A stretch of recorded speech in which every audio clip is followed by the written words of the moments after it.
178వ రోజు దేవుని యొక్క వాక్యాన్ని చదువుకుందాం. ప్రసంగి 7వ అధ్యాయము. సుగంధ తైలము కంటే మంచి పేరు మేలు, ఒకని జన్మదినము కంటే మరణదినమే మేలు. విందు జరుగుచున్న ఇంటికి పోవుట కంటే ప్రలాపించుచున్న వారి ఇంటికి పోవుట మేలు. ఏలైనగా మరణము అందరికినీ వచ్చును గనుక బ్రతుకువారు దానిని మనస్సున పెట్టుదురు. నవ్వుట కంటే దుఃఖపడుట మేలు. ఏలైనగా ఖిన్నమైన ముఖము హృదయమును గుణపరచును. జ్ఞానుల మనస్సు ప్రలాపించు వారి ఇంటి మీద నుండును, అయితే బుద్ధిహీనుల తలంపు సంతోషించు వారి మధ్య నుండును. బుద్ధిహీనుల పాటలు వినుట కంటే జ్ఞానుల గద్దింపు వినుట మేలు. ఏలైనగా బాణ క్రింద చిటపటయ్యను చితుకుల మంట ఎట్టిదో, బుద్ధిహీనుల నవ్వు అట్టిదే. ఇదియో వ్యర్థము.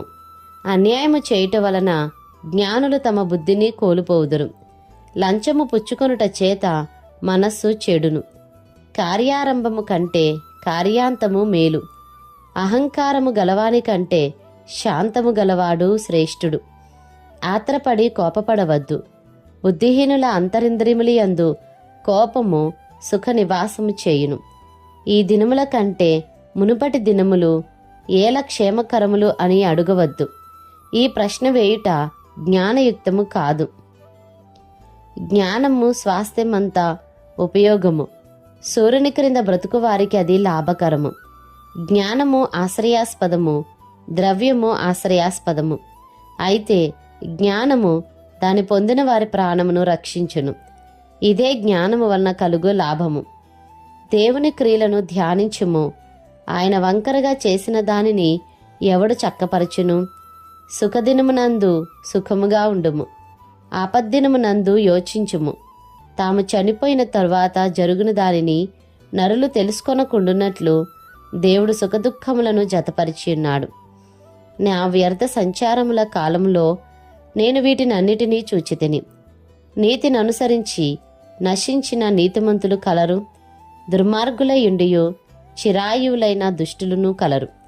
అధికముగా నీతిమంతుడివై ఉండకుము, అధికముగా జ్ఞానివి కాకుము. నిన్ను నీవేళ నాశనము చేసుకొందువు. అధికముగా దుర్మార్గపు పనులు చేయకుము. బుద్ధిహీనముగా తిరగవద్దు. నీ కాలంనకు ముందుగా నీవేళ చనిపోదువు. నీవు దీని పట్టుకొని ఉండుటయు దానిని చేయి విడవకుండుటయు మేలు. దేవుని యందు భయభక్తులు గలవాడు వాటినన్నిటినీ కొనసాగించును. పట్టణమందుండు 10 మంది అధికారుల కంటే జ్ఞానము గలవానికి జ్ఞానమే ఎక్కువైన ఆధారము. పాపము చేయక మేలు చేయుచుండు నీతిమంతుడు భూమి మీద ఒకడైనను లేడు. నీ పనివాడు నిన్ను శపించుట నీకు వినబడకుండునట్లు చెప్పుడు మాటలు లక్ష్య పెట్టకుము. నీవును అనేక మారులు ఇతరులను శపించితివని నీకే తెలిసి ఉన్నది గదా. ఇది అంతయు జ్ఞానము చేత నేను శోధించి చూచితిని. జ్ఞానాభ్యాసము చేసుకుందునని నేననుకొంటిని గాని అది నాకు దూరమాయను. సత్యమైనది దూరముగాను బహులోతుగాను ఉన్నది. దాని పరిశీలన చేయగలవాడెవడు? వివేచించుటకును పరిశోధించుటకును జ్ఞానాభ్యాసము చేయుటకై సంగతుల యొక్క హేతువులను తెలుసుకొనుటకును భక్తిహీనత బుద్ధిహీనత అనియు బుద్ధిహీనత వెర్రితనమనియు గ్రహించుటకును రూఢి చేసుకుని నా మనస్సు నిలిపితిని. మరణము కంటే ఎక్కువ దుఃఖము కలిగించినది ఒకటి నాకు కనబడెను. అది వలలల వంటిదై ఉరుల వంటి మనస్సును బంధకముల వంటి చేతులను కలిగిన స్త్రీ. దేవుని దృష్టికి మంచివారైన వారు దానిని తప్పించుకొందురు గాని పాపాత్ములు దాని వలన పట్టబడుదురు. సంగతుల హేతువు ఏమైనది కనుగొనుటకై నేను ఆయా కార్యములను తరచి చూడగా ఇది నాకు కనబడినని ప్రసంగినైన నేను చెప్పుచున్నాను. అయితే నేను తరచి చూచినను నాకు కనబడనిది ఒకటి ఉన్నది. అదేదనగా 1000 మంది పురుషులలో నేనొకని చూచితిని గాని అంతమంది స్త్రీలలో ఒకతెను చూడలేదు. ఇది ఒకటి మాత్రము నేను కనుగొంటిని. ఏమనగా దేవుడు నరులను యథార్థవంతులనుగా పుట్టించెను గాని వారు వివిధమైన తంత్రములు కల్పించుకొని ఉన్నారు. ప్రసంగి 8వ అధ్యాయము. జ్ఞానులతో సములైన వారెవరు? జరుగువాటి భావమును ఎరిగిన వారెవరు? మనుషుల జ్ఞానము వారి ముఖమునకు తేజస్సునిచ్చును, దానివలన వారి మోటుతనము మార్చబడును. నీవు దేవునికి ఒట్టు పెట్టుకొంటివని జ్ఞాపకము చేసుకొని రాజుల కట్టడకు లోబడుమని నేను చెప్పుచున్నాను. రాజుల సముఖం నుండి అనాలోచనగా వెళ్ళకుము. వారు తాము కోరినదెల్లా నెరవేర్చుదురు గనుక దుష్కార్యములో పాలుపుచ్చుకొనకుము. రాజుల ఆజ్ఞ అధికారము గలది. నీవు చేయి పని ఏమని రాజుతో చెప్పగలవాడెవడు? ధర్మమును ఆచరించు వారికి కీడేమియూ సంభవింపదు. సమయము వచ్చుననియో న్యాయము జరుగుననియో జ్ఞానులు మనస్సున తెలుసుకొందురు. ప్రతి సంగతిని విమర్శించు సమయమును ఏర్పడి ఉన్నది. లేని ఎడల మనుషులు చేయు కీడు బహుభారమగును. సంభవింపబోవునది నరులకు తెలియదు. అది ఎలాగూ సంభవించినో వారికి తెలియజేయవారెవరు? గాలి విసరకుండా చేయుటకు గాలి మీద ఎవరికినీ అధికారము లేదు. మరణ దినము ఎవరికినీ వశము కాదు. ఈ యుద్ధమందు విడుదల దొరకదు. దౌష్ట్యము దానిని అనుసరించి వారిని తప్పింపదు. సూర్యుని క్రింద జరుగు ప్రతి పనిని గూర్చి నేను మనస్సిచ్చి యోచన చేయుచుండగా ఇదంతయు నాకు తెలిసెను. మరియు ఒకడు మరియొకని పైన అధికారి అయి తనకు హాని తెచ్చుకొనుట కలదు. మరియు దుష్టులు క్రమముగా పాతిపెట్టబడి విశ్రాంతి నొందుటయు, న్యాయముగా నడుచుకున్నవారు పరిశుద్ధ స్థలమునకు దూరముగా కొనిపోబడి పట్టణస్థుల వలన మరోబడి ఉండుటయు నేను చూచితిని. ఇదియు వ్యర్థమే. దుష్క్రియకు తగిన శిక్ష శీఘ్రముగా కలుగకపోవుట చూచి మనుషులు భయము విడిచి హృదయపూర్వకముగా దుష్క్రియలు చేయుదురు. పాపాత్ములు 100 మారులు దుష్కార్యము చేసి దీర్ఘాయుష్మంతులైనను దేవుని యందు భయభక్తులు కలిగి ఆయన సన్నిధికి భయపడువారు క్షేమముగా నుందురనియు, భక్తిహీనులు దేవుని సన్నిధిని భయపడరు గనుక వారికి క్షేమము కలుగదనియు, వారు నీడ వంటి దీర్ఘాయువును పొందకపోదురనియు నేను ఎరుగుదును. వ్యర్థమైనది మరి ఒకటి సూర్యుని క్రింద జరుగుచున్నది. అదేమనగా భక్తిహీనులకు జరిగినట్లుగా నీతిమంతులలో కొందరికి జరుగుచున్నది. నీతిమంతులకు జరిగినట్లుగా భక్తిహీనులలో కొందరికి జరుగుచున్నది. ఇదియును వ్యర్థమే అని నేననుకొంటిని. అన్నపానములు పుచ్చుకొని సంతోషించుట కంటే మనుషులకు లాభకరమైనదొకటియూ లేదు గనుక నేను సంతోషమును పొగిడితిని. బ్రతికి కష్టపడవలనని దేవుడు వారికి నియమించిన కాలమంతయు ఇదియే వారికి తోడుగానున్నది. జ్ఞానాభ్యాసము చేయుటకును దివారాత్రులు కన్నులు నిద్ర కానకుండా మనుషులు జరిగించే వ్యాపారములను చూచుటకును నా మనస్సు నేను నిలుపగా దేవుడు జరిగించినదంతయు నేను కనుగొంటిని. మరియు సూర్యుని క్రింద జరుగు క్రియలు మనుషులు కనుగొనలేరనియు, కనుగొనవలనని మనుషులు ఎంత ప్రయత్నించినను వారు కనుగొనుట లేదనియు, దాన్ని తెలుసుకొనవలనని జ్ఞానులు పూనుకొనినను వారైనా కనుగొనజాలరనియు నేను తెలుసుకొంటిని. ప్రసంగి 9వ అధ్యాయము. నీతిమంతులను జ్ఞానులను వారి క్రియలను దేవుని వశమున సంగతిని, స్నేహము చేయుటయైనను ద్వేషించుటయైనను మనుషుల వశమున లేదను సంగతిని, అది అంతయు వారి వలన కాదను సంగతిని పూర్తిగా పరిశీలన చేయుటకై నా మనస్సు నిలిపి నిదానింప బూనుకొంటిని. సంభవించినవి అన్నీయు అందరికిని ఏకరీతిగానే సంభవించును. నీతిమంతులకును దుష్టులకును, మంచివారికిని పవిత్రులకును అపవిత్రులకును, బలులర్పించు వారికిని బలులర్పింపని వారికిని గతి ఒక్కటే. మంచివారికి ఎలాగుననో పాపాత్ములకును అలాగుననే తటస్థించును. ఒట్టు పెట్టుకొను వారికి ఎలాగుననో ఒట్టుకు భయపడు వారికిని అలాగుననే జరుగును. అందరికిని ఒక్కటే గతి సంభవించును. సూర్యుని క్రింద జరుగు వాటన్నిటిలో ఇది బహు దుఃఖకరము. మరియు నరుల హృదయము చెడుతనముతో నిండియున్నది. వారు బ్రతుకు కాలమంతయు వారి హృదయమందు వెర్రితనముండును. తరువాత వారు మృతుల యొద్దకు పోవుదురు. ఇదియును దుఃఖకరము. బ్రతికియుండు వారితో కలిసి మెలిసి ఉన్న వారికి ఆశ కలదు. చచ్చిన సింహము కంటే బ్రతికియున్న కుక్క మేలుగదా. బ్రతికియుండు వారు తాము చత్తురని ఎరుగుదురు, అయితే చచ్చిన వారు ఏమియో ఎరుగరు. వారి పేరు మరోబడి ఉన్నది, వారికిక ఏ లాభమును కలుగదు. వారిక ప్రేమింపరు, పగపెట్టుకొనరు, అసూయపడరు. సూర్యుని క్రింద జరుగు వాటిలో దేని అందును వారికిక నెప్పటికిని వంతులేదు. నీవు పోయి సంతోషముగా నీ అన్నము తినుము, ఉల్లాసపు మనస్సుతో నీ ద్రాక్షరసము త్రాగుము. ఇదివరకే దేవుడు నీ క్రియలను అంగీకరించెను. ఎల్లప్పుడూ తెల్లని వస్త్రములు ధరించుకొనుము, నీ తలకు నూనె తక్కువ చేయకుము. దేవుడు నీకు దయచేసిన వ్యర్థమైన నీ ఆయుష్కాలమంతయు నీవు ప్రేమించు నీ భార్యతో సుఖించుము. నీ వ్యర్థమైన ఆయుష్కాలమంతయు సుఖించుము. ఈ బ్రతుకునందు నీవు కష్టపడి చేసుకొనిన దాని అంతటికీ అదే నీకు కలుగు భాగము. చేయుటకు నీ చేతికి వచ్చిన ఏ పనినైనను నీ శక్తి లోపము లేకుండా చేయుము. నీవు పోవు పాతాళమునందు పని అయినను, ఉపాయమైనను, తెలివి అయినను, జ్ఞానమైనను లేదు.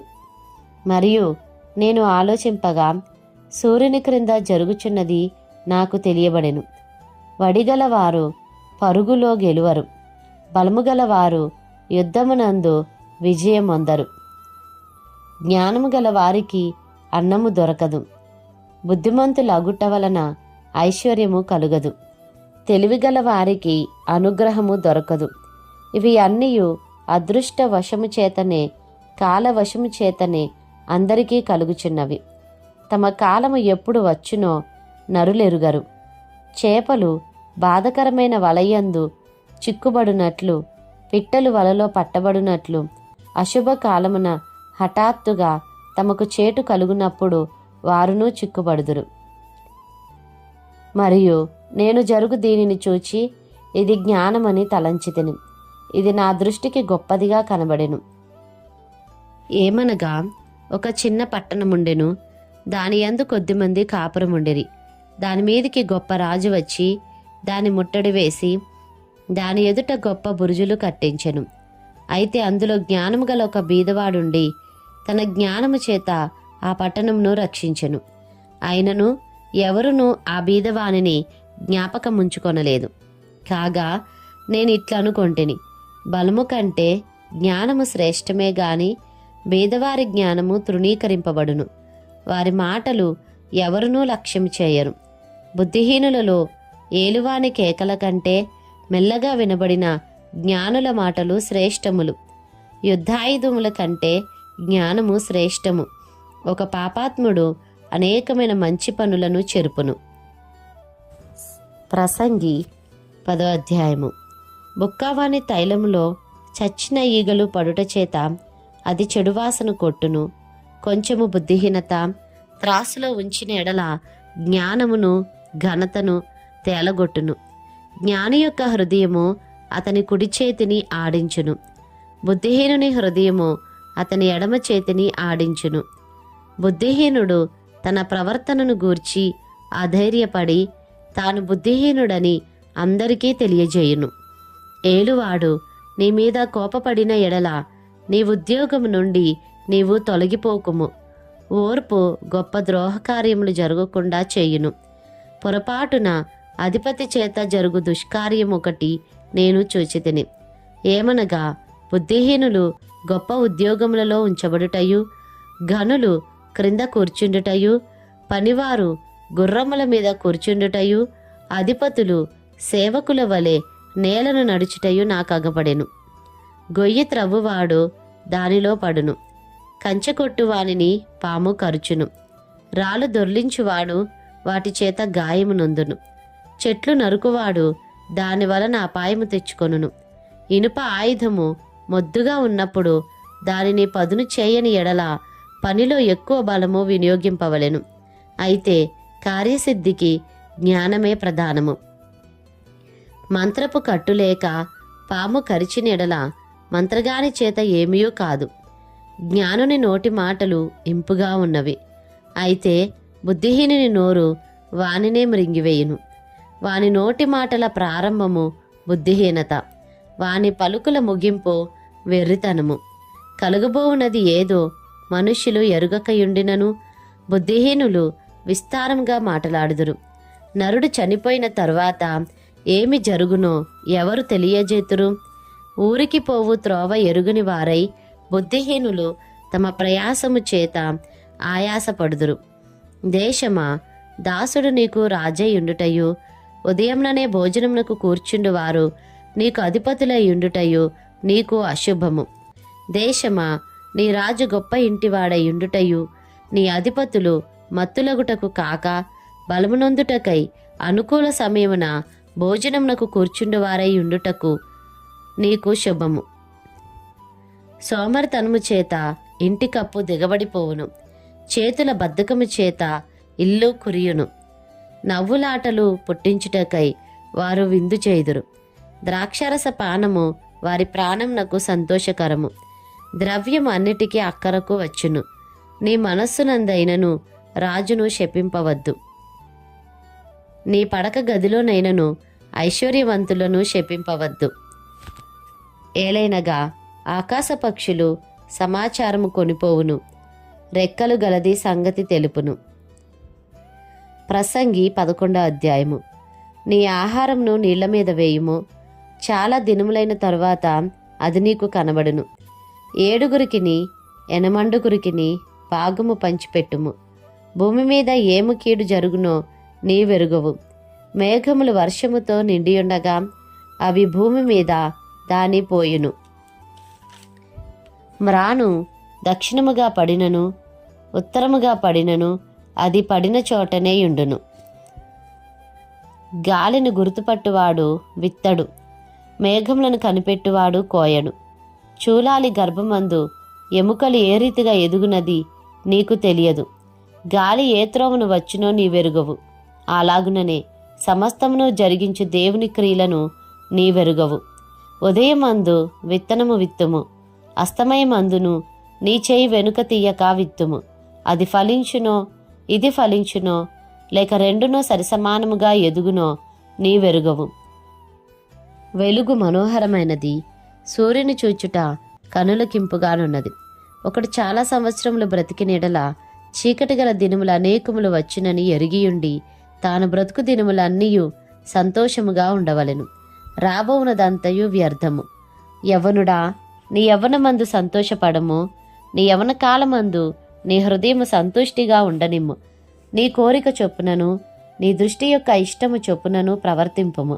అయితే వీటన్నిటిని బట్టి దేవుడు నిన్ను తీర్పులోనికి తెచ్చునని జ్ఞాపకముంచుకొనుము. లేత వయస్సును నడిప్రాయమును గతించిపోవునవి గనుక నీ హృదయంలో నుండి వ్యాకులమును తొలగించుకొనుము. నీ దేహమును చెరుపుదాని తొలగించుకొనుము. ప్రసంగి 12వ అధ్యాయము.